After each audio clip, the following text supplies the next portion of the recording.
자, 이번 이야기는 시청자 동네꼬마님께서 찾아와 주셨습니다. 동네꼬마님께서는 전화를 받으실 때 바로 안녕하십니까 이러시거든요. 한번 들어볼까요? 안녕하십니까. 안녕하십니까. 잘 지내셨습니까? 네, 동네꼬마님 오늘 해주실 이야기는 간단하게만 스포 조금 갈까요? 오늘은 그냥 조금 기분만 나쁘고 별로 무섭거나 재미가 없을 수도 있어요. 오늘 얘기는. 잠깐만, 기분 나쁘다고 엄청 나쁠 텐데. 그냥 조금 그런 얘기인데 얼마 전에 들었어요, 진짜로. 제가 이 얘기 들은 게 한 달 전 그쯤밖에 안 될 거예요. 네네네. 그래서 얘기를 한번 들고는 와봤는데 키워드는 갑질입니다. 와, 네, 제가 동네꼬마님 이야기에서 갑질 중에 갑질들을 많이 봤는데 또 다른 갑질이 있다. 이게 진짜 현실 공포죠. 바로 그 갑질 들어보도록 하겠습니다. 렛츠가 기리십니다. Let's get it.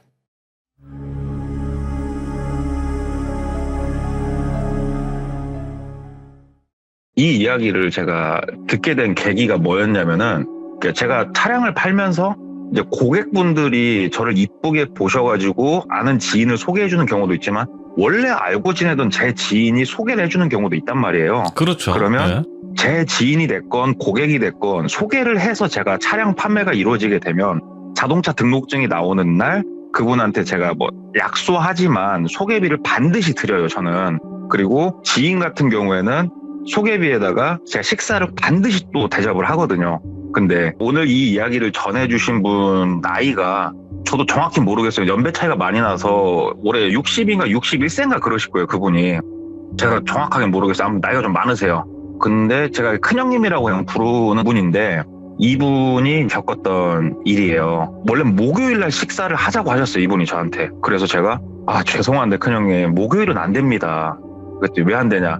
형님하고 만나는 소주 한두 잔은 제가 먹어야 될 테고 제가 저녁에 유튜브 참여하는 게 하나 있습니다 하면서 제가 돌비를 제가 설명을 했고 어떤 얘기냐에 대해서 설명을 했었어요. 그래서 식사 자리에서 이제 그 다음날 만났거든요, 금요일날. 그래서 식사를 하면서 이분이 말씀해 주시더라고요.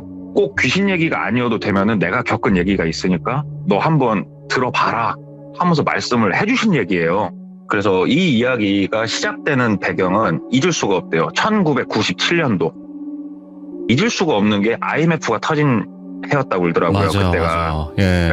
이분이 그때가 나이가 30대 한 중반 초반 이때셨다고 그러는데 이분이 원래는 공장에서 일을 하시는 그냥 월급쟁이셨어요. 그때 슬라에는 아들만 둘이 있었고 일을 하는데 모두 아시다시피 그때 사회적 배경이 참 어려운 시기가 이제 시작이 됐었잖아요, 그때가. 그래서 이분은 상황이 아버지는 편찮으셔갖고 병원에 계셨고 애들은 크고 있었고 대출도 있었고, 그러니까 항상 매달 월급쟁이 다 똑같죠. 월급을 받으면 낼 돈 내고 뭐 하고 나면은 남는 돈도 별로 없고 이런 그냥 일반적인 월급쟁이 생활을 하고 계셨대요. 근데 어려운 시대적 상황이 닥치면서 6개월간 급료가 안 들어왔대요. 급료가 밀리게 되고 6개월간 받은 급료를 다 합쳐보면 한 달치 급료도 안 된대요.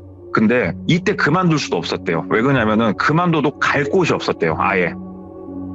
그래가지고 이러지도 못하고 저러지도 못하고 지금 다니고 있는 회사를 어찌됐건 다니면은 몇 푼이라도 작게나마 돈이 조금 들어오니까 붙어있을 수밖에 없었대요. 그런 상황 속에서 어디라도 일할 수 있는 곳이 있나 찾아보려고 하는데 일할 수 있는 곳은 마땅치가 않았고, 근데 우연히 공고를 하나 발견을 하게 된 거예요. 수행기사를 모집을 한다. 그래서 전화를 했대요.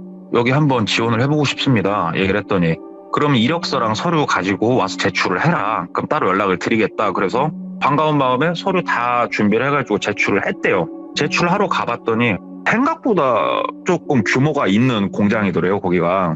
본인이 일하는 데보다 크고, 근다고 해서 막 중견기업 정도는 아니고 조금 규모가 있는 중소기업 정도 생각하시면 될 것 같다고 그러더라고요. 총무과에다 서류 제출을 하고 나와서 있는데 며칠 있다 연락이 왔대요. 한번 면접 보러 나와라. 면접 날짜 잡았으니까. 그래서 갔더니 그날 한 20명 정도가 면접을 보러 나왔더래요.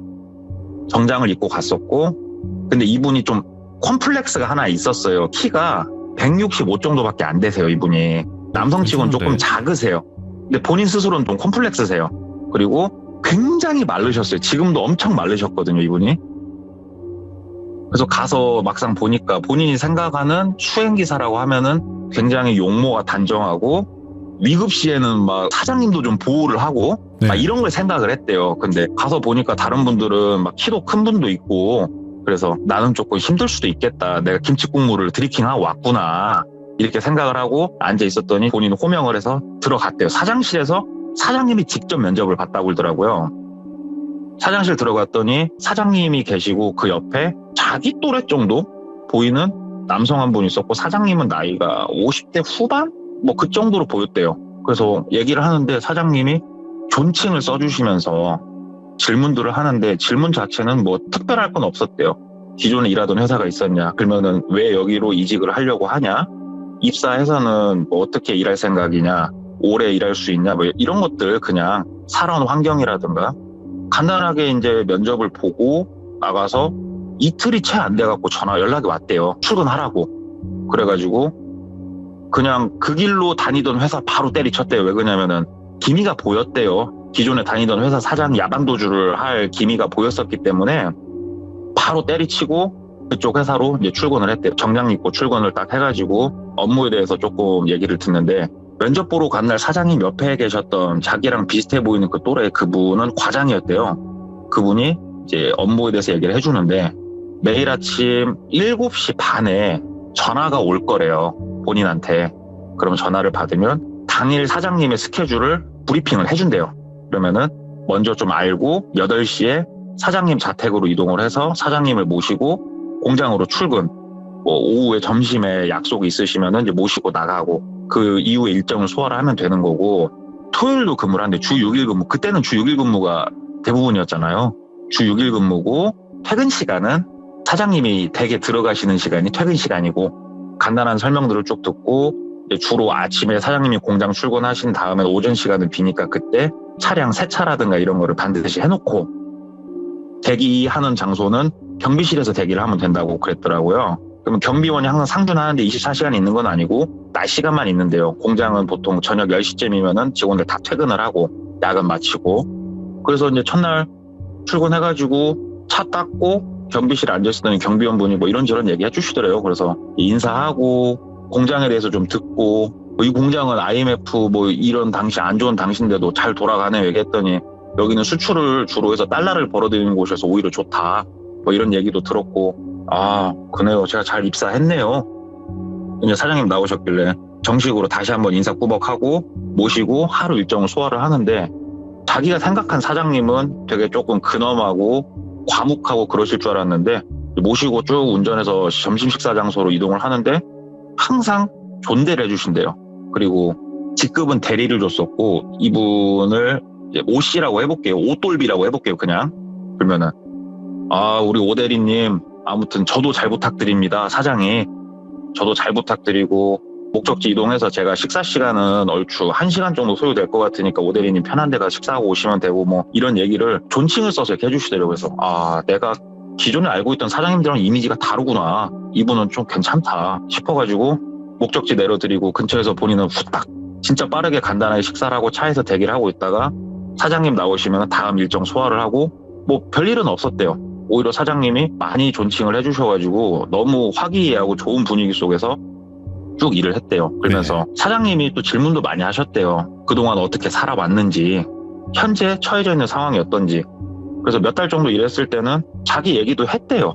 아버지는 지금 병원에 계시고 저는 매달 나갈 돈이 많고 그래서 일을 하고 있었고 여기가 급료도 좋았고 또 사장님 뵈니까 사장님 인품도 너무 좋으셔가지고 자기는 너무 행복하다. 뭐 이런 얘기도 했었고 그러면서 열심히 하라고 또 독려도 해주셨고 그러다가 한 6개월쯤 일을 했을 때 처음으로 사장님이 그날 만취를 하셨대요. 처음으로 6개월 만에. 그래서 새벽 거의 2시가 넘은 시간에 사장님이 술집에서 나오셨대요. 그래서 사장님을 모시고 자택으로 이동을 하는데 사장님은 만취를 하셨으니까 뒤에 기대고 약간 선잠 드신 것 같고 운전해서 밤에 가는데 포트홀이라고 그 아스팔트 도로 푹 패인 데 있잖아요. 근데 그걸 못 봤나 봐요. 똘비가. 근데 거기에 차가 쾅 했대요. 그랬더니 주무시다가 사장님이 벌떡 일어나시면서 야 이 뭐 멍멍이 새끼야 먼발 운전 그따위로밖에 못해 하면서 막 욕을 하시더래요 뒤에서. 그래갖고 너무 놀랬대요. 이런 모습은 처음 봤대요 이 사장님의. 그래서 사장님 죄송합니다. 예, 밤이고 제가 잘 못 봤습니다. 이게 얼마 전까지만 없었는데 죄송합니다. 얘기를 했더니 똑바로 못 하냐고. 야, 네 월급 누가 주냐고. 월급 받아갔으면 일 제대로 될 거 아니냐고 하면서 막 그냥 쉬지 않고 쌍욕을 하시더래요. 그냥 뒤에서. 예. 그래가지고 오늘 무슨 일 있으셨나, 이런 모습은 처음인데 하는데 뒤에서 발길질까지 날라오더래. 운전하고 있는데. 그래가지고 어떡해요, 맞으면서도 운전은 해야 된대요. 그래가지고 어떻게 그 쌍욕과 뒤에서 날라오는 발길질, 뒤통수 때리는 걸 맞으면서 도착을 한 거예요.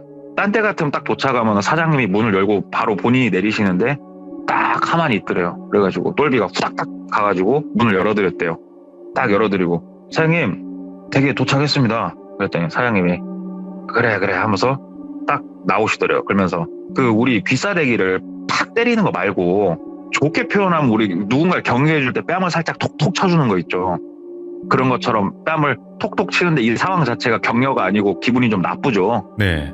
뺨을 툭툭 치면서 야, 오대리 돈 받았으면 돈값 잘해. 나 너 같은 애들이 제일 싫어. 돈 받으면서 돈값 못하는 애들이 난 세상에서 제일 싫으니까 앞으로 차신 똑바로 잘해. 알았어? 하고 들어가 버리시더래요. 그래갖고 그냥 본인도 이 사장님 차 내려드리면 그 차를 가지고 본인 집으로 그냥 퇴근을 한대요. 아침에 또 일찍 모시러 가야 되니까. 집에 가서 이제 씻고 자고 아침 일찍 회사에서 걸려오는 전화 받고 8시에 사장님 모시러 갔더니 사장님이 나오셨대요. 근데 사장님이 또 인자한 모습으로 나오시더래요. 그래서 사장님 나오셨습니까? 그러니까 오대리 하면서 다시 차를 타시더래요. 그러면서 오대리 내가 어저께 오대리한테 뭐 실수한 거 없어? 이렇게 물어보시더래요. 그래서 아닙니다 사장님, 무슨 말씀이십니까? 그렇게 대답해야지 어떡해요. 사장님 어저께 진상 부려서 이렇게 말 못하잖아요. 그랬더니 나 기억이 안 난다 오대리야.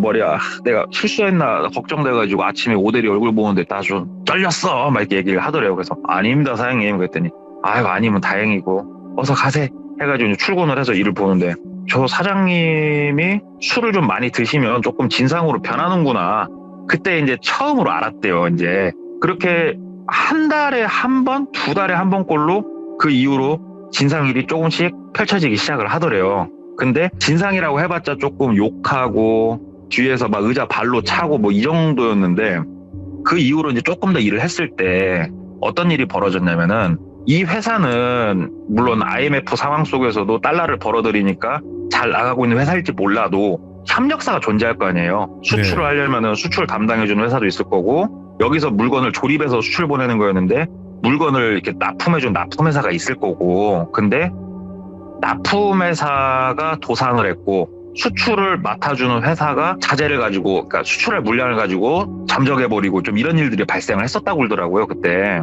그러니까는 회사가 이제 경제적으로 데미지를 좀 심하게 먹었었다고 그러더라고요. 그러니까는 사장님이 조금 술을 과하게 드시는 날이 좀 늘었대요. 이제 그런 일들이 있으면서. 그러면서 꼬장의 수위도 올라갔다고 그러더라고요. 하루는 이제 무슨 일이 있었냐면은 사장님이 이날은 술을 많이 안 드신 것 같았대요. 왜 그러냐면은 좀 보다 보니까 사장님이 걸어오는 이 발걸음을 보면은 알 수 있대요. 딱 술을 많이 드시면 걸어올 때 발이 11자가 아니고 한 180도 가까이 팔자걸음으로 뒤뚱뒤뚱 걸어오신대요. 술을 많이 드시면. 그날은 어김없이 욕먹는 날인데 그날은 발이 각도가 한 45도 정도밖에 안 벌어져 있더래요. 그래서 오늘은 좀 무사무탈하게 들어갈란가 보다. 왜냐면 시간이 좀 늦었대요. 그때도 한 12시 넘은 시간이었는데 사장님이 타셨는데 혀도 많이 안 꼬이셨고 괜찮더래요. 그래서 사장님 댁으로 모시겠습니다 하고 쭉 가는데 조용히 뒤에 계시더래요. 그래서 가자 목적지만 도착하면 끝난다, 가자 하고 가고 있는데 뒤에서 사장님이 오대리 그러더래요. 그래서 예 사장님 그랬더니 그 당시에는 이제 초등학교로 변했지만 사장님 옆에 보는 국민학교로 많이 이제 표현을 했다고 그러더라고요. 그러니까 가는 길에 국민학교 좀 들리지 그러더래요. 그래서 학교로 그냥 가면 됩니까? 그랬더니 그래 국민학교든 뭐든 좀 들어가 봐 그러더래요. 그래서 예 사장님 알겠습니다 하고 가는 길에 고등학교가 하나 있어서 고등학교 안으로 들어갔더니 운동장으로 좀 차 갖고 들어가 봐 그러더래요. 그래서 예 하고 운동장으로 들어갔대요. 차를 가지고. 그 늦은 시간에 아무도 없죠 학교에. 그랬더니 야 오대리 내려봐 그러더래요. 내렸대요. 그랬더니 사장님이 오대리 이 운동장 보이지? 절대 운동장 밖으로 오대리 나가면 안 돼. 그러더래요. 뜬금없이. 그래서 무슨 말씀이신지 그랬더니 오대리 뛰어. 운동해야지. 뛰는 거야. 그러면서 사장님 운전석에 앉으시더래요. 그래서 본인은 뛰라고 했으니까 운동장 한 바퀴를 조깅식으로 뛰려고 나 혹시 졸음운전을 할까봐 그런가 하고 조깅을 시작을 했대요.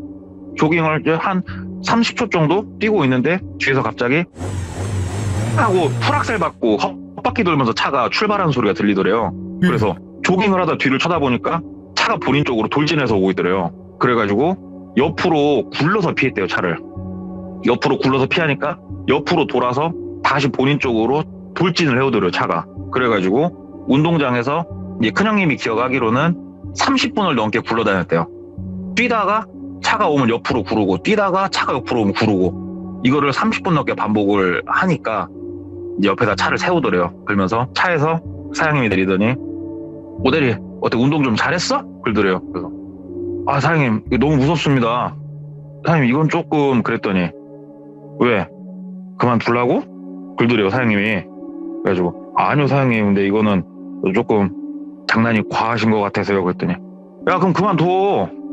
너 말고도 일할 사람 많아. 그만두고 다른 일 찾아봐. 일자리 요즘 많은 것 같더라. 그만둬 그러면. 그러시더래요. 그래가지고 아닙니다 사장님 잠도 깨고 좋습니다. 이렇게 대답을 할 수밖에 없었대요. 진짜로. 그래갖고 사장님 이제 다시 모시고 우리 똘비가 운전을 해서 댁에 모셔다 드리고 이제 집에 들어가서 이렇게 있는데 진짜 내가 이렇게 일을 해야 되나 막 이런 생각이 드는데 할 수밖에 없었대요. 진짜. 이 일을 당장 그만두면은 아버지 병원부터 시작해서 모든 게 난장판이 나는 상황이었기 때문에 이미 난장판이 나 있는 상황에서 이거를 복구하고자 입사를 한 거였기 때문에 그만둘 수도 없고 또 그날을 계기로 조금씩 이런 갑질 장난이 이어졌는데 여러 가지 것들을 말씀 주셨는데 말해봤자 조금 자극적인 요소일 것 같고 그 중에 하나 제일 조금 엽기적이었던 걸 들은 거는 이날이 또 가장 슬픈 날이었다고 그러더라고요. 이날은 사장님이 술을 좀 드셨대요. 술을 좀 드셨는데 그 저희 동네에 와보시면은 저희 동네 한복판에 산이 하나가 있어요. 그리고 그 산이 해발 160m 정도 되거든요. 그 산이. 그러면은 그 산 거의 정상까지 차로 올라갈 수 있게 세면으로 길을 꼬불꼬불 내놨어요. 거기를. 근데 그 초입으로 차로 가자고 그러더래요. 사장님이. 그때도 이제 12시가 넘은 시간이었고 이 시간에 거길 또 왜 가나 이제 막 겁이 나는 거예요. 이제 똘비가. 그래서 가라면 가야 되니까 또 도착을 했대요. 그랬더니 또 내리라고 그러더래요. 그래서 와 도대체 또 뭐 때문에 그런가. 근데 또 실내에서 못하고 딱 내렸대요. 그랬더니 트렁크 열으라고 해서 트렁크를 열었는데 똘비가 항상 차 관리를 하니까 트렁크는 사장님이 골프백하고 몇 개 외엔 뭐 아무것도 없거든요. 네. 그랬더니 골프백 다 내리라고. 그래서 골프백을 내렸대요. 그러면서 설마 골프채로 때리려고 하는 건 아니겠지 이 생각을 했는데 뭐 그러진 않을 것 같고 맞으면 죽으니까 골프채로. 근데 똘비도 열어본 적 없는 곳이 그 트렁크 아래 공간 있잖아요. 스페어 타이어를 넣어놓든 뭐라든 거기를 열어본 적은 없는데 사장님이 거기를 이렇게 여시더래요. 그러면서 뭘 주섬주섬하고 뭘 쭉 빼시더래요. 거기서. 그러면서 골프백이랑 다시 치르라고 트렁크에 다시 실었대요. 그리고 나서 이렇게 봤더니 사장님 손에 들려있는 게 한 15, 20m 정도 되는 줄하고 줄 끝에 개 목걸이가 하나 연결이 돼 있더래요. 그러면서 개 목걸이 차라고 목에. 그래서 아니 이거 뭐 때문에 그러시냐고 이걸 왜 차냐고 그랬더니 아니 오대리 싫으면 그만두라고 또 그 소리를 하시더래요. 그래서 찼대요. 진짜 먼지더나 보자 그 심산으로 찼대요. 그랬더니 줄 끝을 차 트렁크에 놓고 이제 트렁크 문을 닫으면 줄이 물리잖아요. 그리고 거기가 언덕으로 정상까지 올라가는데 꼬불꼬불 사장님이 운전석에 앉아갖고 차를 출발을 시키시더래요. 그러면서 출발하기 전에 사장님이 하신 말씀이 정상에 도착했을 때 줄 끝에 네가 없던가 아니면은 그 개목걸이가 풀려 있으면은 넌 내일부터 출근하지 말라고 그러셨대요. 그리고 차를 출발을 시키는데 차 속도는 성인 남성이 그냥 조깅하는 속도로 쭉 올라가시더래요. 그러면은 이분이 운동선수 출신도 아니고 보통 사람이 해발 150m짜리 산을 꼬불꼬불 올라가는 걸 쉬지 않고 조깅 속도로 올라갈 수 있는 사람은 정말 흔치 않을 거라고 저도 생각을 하거든요. 막 올라가는데 처음엔 조깅 속도니까 올라가는데 한 3분만 지나도 다리가 안 움직인대요. 오르막이니까 계속. 그러니까는 줄에 끌려가는데 거기 세면바닥이 울퉁불퉁해요. 그러니까 넘어지니까 너무 아프니까 다시 일어나고 다리는 안 움직이니까 줄을 막 당겨가지고 차에 최대한 붙어서 어찌어찌 정상까지 올라갔다 오더라고요. 그러면서 보이더래요. 룸밀러로 자기를 보고 있는 사장님이. 정상에 도착을 했을 때 똘비의 모습은 옷은 넉마가 돼 있었고 정장은 아예 넉마가 돼 있었고 피도 좀 많이 나고 있었고 사장님이 운전석에 내리시더니 딱 보더니 오대리밖에 없어. 진짜 오대리밖에 없어. 와 그래 오대리 너는 내가 주는 월급 안 아까워. 우리 회사에 돈 줘서 안 아까운 놈은 너밖에 없어. 와 가자 집으로 그러더래요. 그래서 그 몰골에 다시 운전석에 앉아갖고 운전을 해서 사장님 댁에 모셔다 드리고 집에 와서 생각을 했대요. 이건 그만두자. 내 집안이 풍비박산이 나더라도 이건 그만두자. 이건 아니다. 이거는 인간으로서 나를 대하는 게 아니다. 확실히 그만두자 생각이 들어서 늦은 시간이니까 와이프도 애기들도 다 자고 있을 거 아니에요. 그래서 들어가서 일단 옷은 버리고 씻고 나와서 이렇게 딱 있는데 소주 한 잔 마시고 자려고 했대요. 너무 속이 상해서. 그래서 냉장고에서 소주 한 잔 빼가지고 이렇게 먹으면서 문을 이렇게 열어놓고 자는데 애기랑 와이프 자는 모습이 보이더래요. 그걸 보는데 눈물이 막 나더래요. 이 아이들한테는 내가 전부일 건데 세상에서 제일 힘이 세고 제일 남자 중에 멋진 사람이 나일 건데 내 아들 둘한테는 내가 나가서 이렇게 하고 있으니 근다고 해서 그만두자니 얘네들이 너무 불행해질 것 같은 거예요. 애들이 그게 속으로 막 감정이 복받쳐 올라오니까 막 눈물이 나더래요. 진짜 꺼이꺼이 울었대요. 혼자서 밤에 소주병 하나 앞에 두고. 그리고 생각을 했대요. 나는 그냥 개다. 나는 개고 어떻게 해서든 내가 죽을지언정 얘네들은 내가 살려야겠다. 버티자. 이렇게 생각이 바뀌었대요. 자는 애기들을 보면서 생각을 바꿨대요. 진짜. 그리고 다음날 또 7시 반에 전화를 받고 사장님을 모시러 갔는데 사장님이 아침에 이제 차를 타셨을 거 아니에요. 차를 딱 타시더니 어저께 또 내가 술을 좀 많이 먹었는데 뭐 사고 안 쳤냐고. 근데 분명히 기억을 할 것 같았대요. 왜 그러냐면 술을 그렇게 안 먹었었대요. 사장님이. 그래갖고 아닙니다 사장님. 어저께 아무 일 없었습니다. 이렇게 대답을 했더니 그래 오대리 내가 또 걱정 많이 했네. 가세. 그래갖고 그날 일정 마치고 그날은 이제 집에 일찍 들어가셨다고 그러더라고요. 그래서 이제 댁 앞에 차를 대고 사장님 도착했습니다. 그랬더니 오대리 그러더래요. 그래서 예 사장님 그랬더니 많이 힘들지 그러더래요. 그래서 아닙니다 사장님. 사장님이 이렇게 채용해 주시고 사장님 덕분에 돈 벌고 있는 거 저도 아니까 늘 감사한 마음일 뿐입니다. 얘기를 했더니 안주머니에서 봉투를 하나 이렇게 빼시더래요. 봉투를 하나 빼가지고 쥐어주시더래요. 오대리 남자가 말이야 바깥에 사회에 나와서 구르고 깨지고 아무리 힘들지언정 집에 들어가서는 멋지야 되는 거야. 그 안에 내가 돈을 좀 넣어놨거든. 가서 애기들 맛있는 거 사고 애기들 장난감이랑 사서 들어가.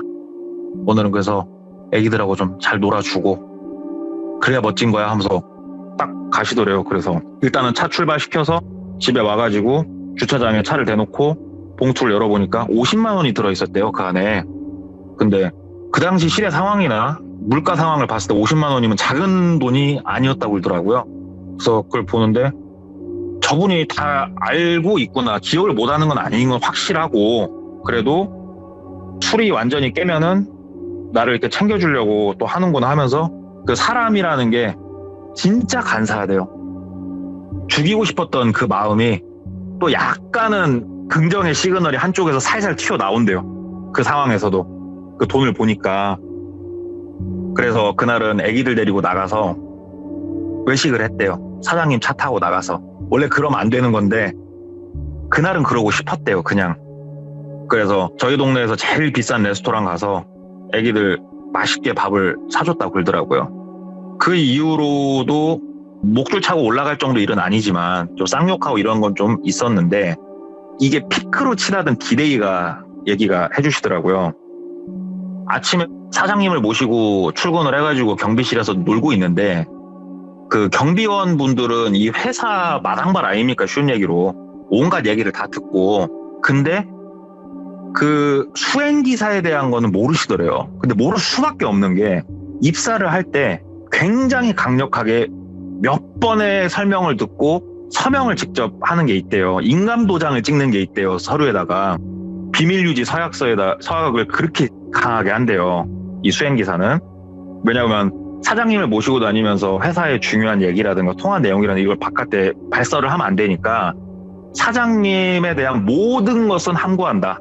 그리고 혹시라도 말이 새나갔을 때 반드시 법적 책임을 물을 거고 쉬운 얘기로 네 인생을 멋되게 만들 거다라는 서류에다가 인감까지 찍은 상황이었기 때문에 본인도 아무 말 못하는데 경비 아저씨도 본인을 보면서 신기하게 좀 보는 건 있더래요. 오래 버틴다 그런 느낌? 그런 느낌은 있는데 그날 경비실에 앉아가지고 좀 쉬고 있는데 공장동에서 한 20명 정도 되는 인원이 나와가지고 사무동 쪽으로 본관 쪽으로 우르르 들어가더래요. 그래서 네. 오늘 뭐 회의가 있나? 그냥 있었대요. 근데 경비실에서 들릴 정도로 고성방가가 나오기 시작을 했대요. 그 본관 쪽에서 막 뭐라 소리를 지르고 무당탕 없는 소리가 나오고 그러더래요. 그래갖고 경비 아저씨한테 아저씨 뭐 무슨 일이냐고 저게 그랬더니 아유 말도 마 요새 자재 또 공급해줄 만한 괜찮은 업체 찾아가지고 자재 좀 몽땅 받아가지고 수출 날짜 맞추려고 새벽 2시, 3시, 4시까지 야근을 돌렸대요. 풀로 야근을 잡아 돌렸고 공장 직원들은 어찌됐건 야근 수당도 나오고 하니까는 열심히 일을 했는데 회사에서 10시까지 수당만 지급을 하겠다. 지금 같은 상황에 니네가 일할 수 있는 게 어딘데 감히 추가 수당을 요구를 하냐. 이제 그 포지션이었더만요, 회사는. 그래가지고 공장동 사람들이 잠 못 자고 일한 게 좀 지속이 됐었나 보더라고요, 그게. 그래갖고 꼭지가 돌 대로 돌아가지고 들어가서 한바탕 한 날이었대요, 그날이.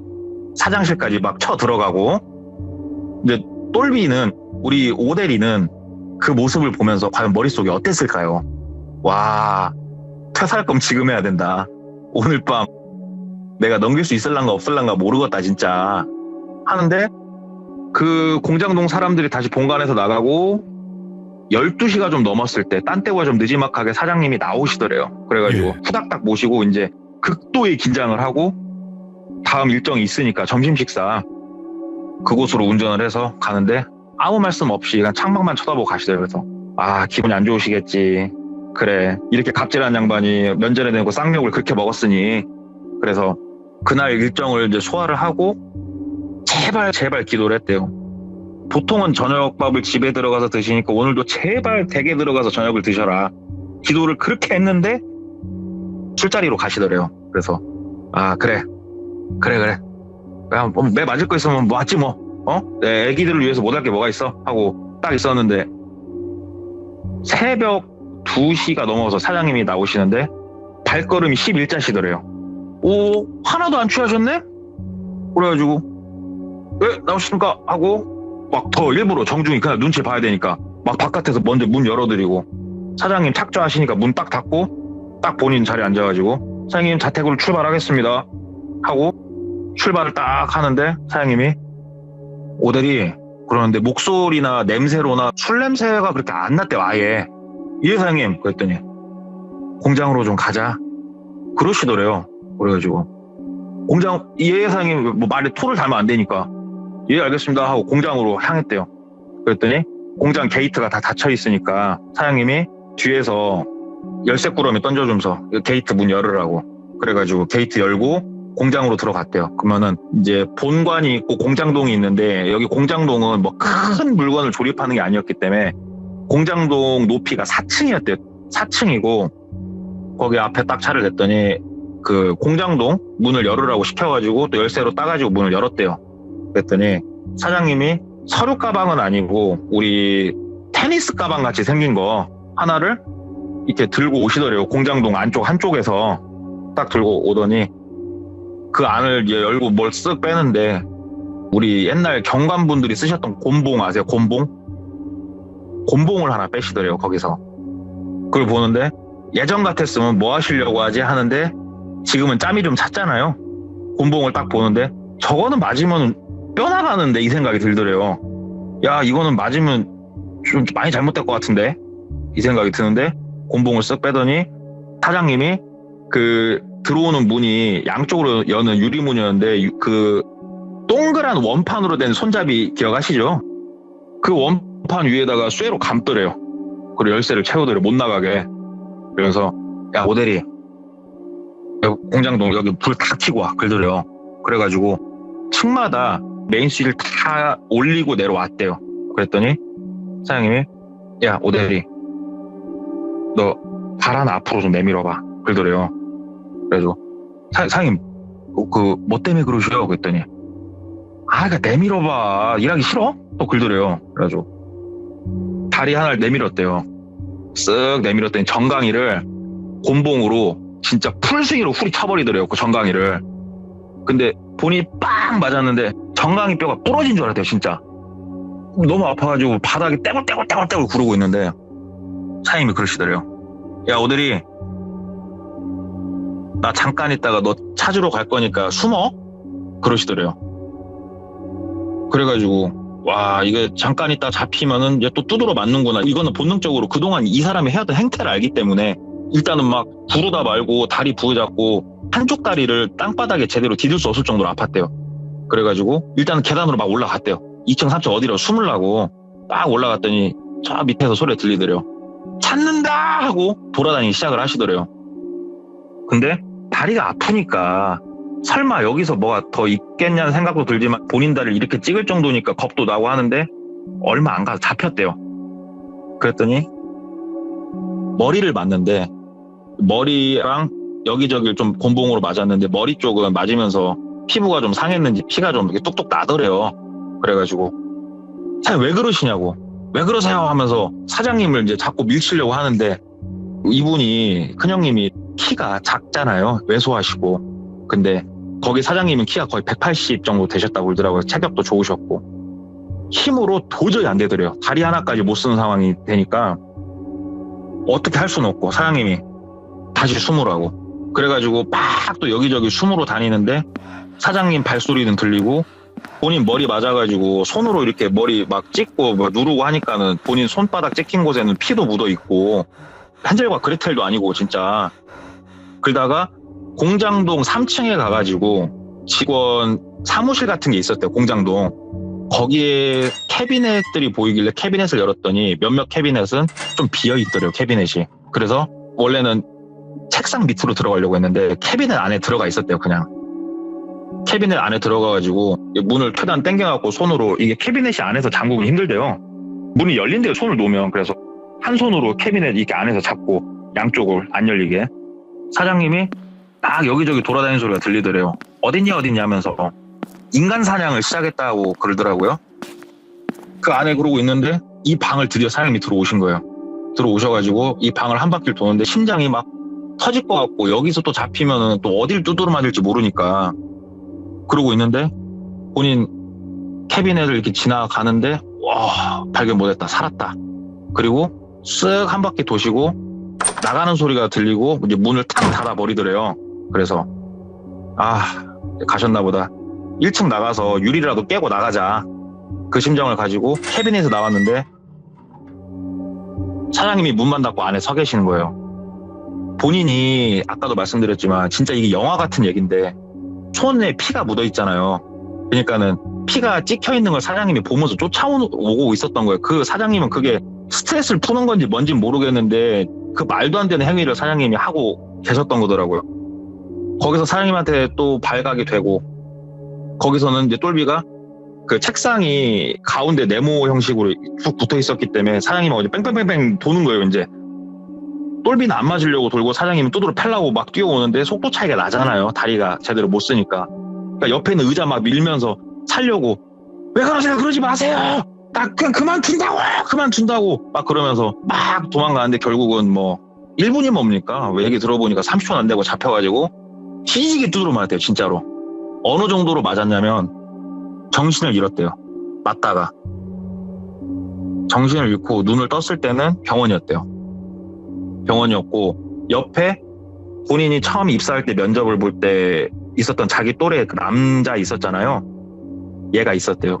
그러면서 고생하셨다고. 진짜 우리 사장님이 오늘 좀 그런 일이 있었는데 나도 이건 왜 그런지 모르겠다고 솔직히 어떻게 일 더 하실 거냐고 묻더래요. 그래가지고 일 안 한다고. 그냥 차라리 우리 가족이 굶어 죽으면 죽었지. 내가 죽게 생겼는데 내가 죽으면 내 자식들 이게 뭐냐고. 돈도 좋지만 일 안 한다고. 그랬더니 그 정강이뼈는 다행히 부러진 건 아니었고 금이 갔었다고 그러더라고요.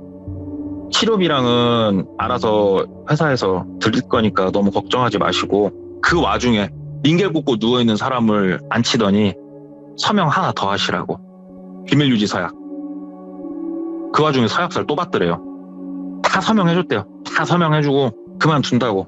어디가 얘기 안 하려니까 그런 줄 알으라고. 그러고 나가서 막노동 하면서 그 IMF 그 시기를 버텨가지고 2011년도에 큰형님이 종교를 처음으로 가지셨어요. 교회를 나오기 시작을 하셨어요, 큰형님이. 그래가지고 잘 모르니까 그냥 큰 교회를 그냥 찾아갔대요.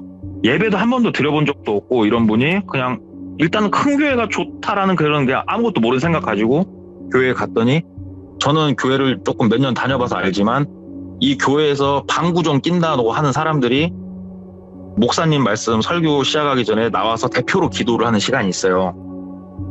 그 자리에 목사님이 극진히 한 분을 모시더래요.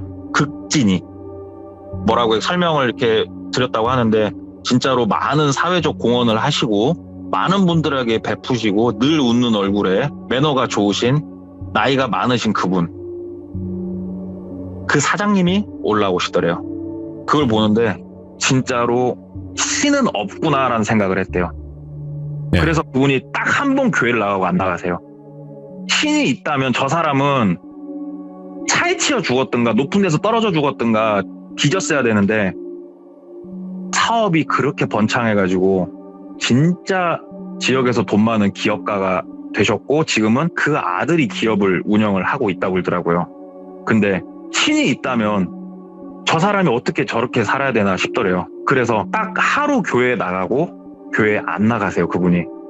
근데 더 대박이었던 거는, 본인이 처음에 면접 보고 할 때 사장님 옆에 있었던 본인 또래 남성이 있었잖아요. 아들이요, 아들. 아들이었어요, 그게. 아들은 다 알고 있었겠죠. 본인이 어떤 일을 겪을 거고. 그러니까는 권선징악이라는 게 현실에서는 꼭 있는 건 아니고, 그리고 처음에 이 사장이 왜 똘비를 뽑았을까? 제일 왜소하고 힘없는 애를 뽑은 거예요. 건장한 애 같았으면 달라들었겠죠, 본인한테. 그렇죠. 그럼 본인이 네. 핸들링이 안 되니까.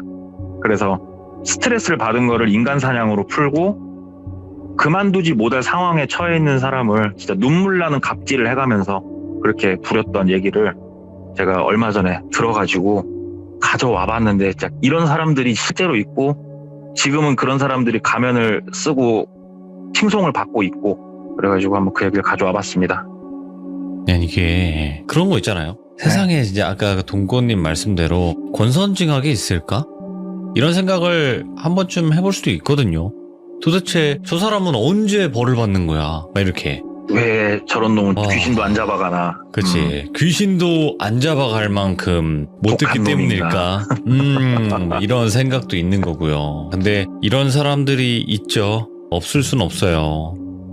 그렇죠. 그리고 씁쓸하다. 들으면서 진짜. 더 씁쓸한 거는, 네. 우리 큰형님만한 상황은 아니지만 지금 이 이야기를 들으시는 귀족분들, 자기 회사에 불만 없는 사람이 어디 있겠어요. 근데 그럼요. 네. 진짜로 내 가정을 위해서 헌신을 다 하고 있는 거잖아요, 우리 모두가.